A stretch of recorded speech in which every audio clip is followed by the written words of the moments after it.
I just finished a record, so it's easy for me to start comparing what I do with how I just produced this last record. And I used one Marshall JCM 800 for the whole album.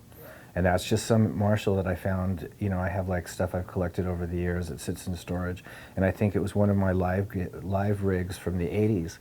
And I took a handful of amps into the studio and I checked them all out and ended up with this one in particular that sounds amazing. And that's usually how it is for amps. You just go through a bunch of them until you find one that sounds really, you know, particularly pleasing to you.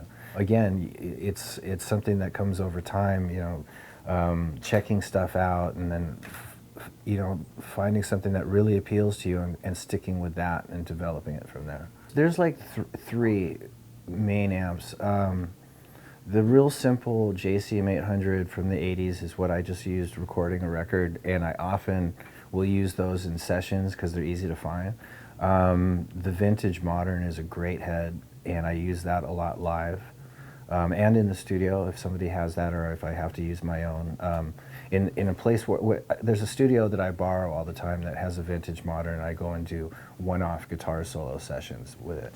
And then the Slash model, you know, is great. And the Slash model combined, which is influenced by the Jubilee, that combined with the vintage modern is one of the best amp sounds I've ever been able to just, you know, produce very simply. And so what I'm doing right now is working on a Marshall, which is a combination of the JCM 800 that I had in the 80s, that I did the Appetite for Destruction record with, and we have all the specs on that amp, and then a couple of the things that I like about the Jubilee as well, and combined all that into one head and see what happens. That's what I'm working on with Marshall right now, and that should be coming out at some point middle of next year, early to middle of next year.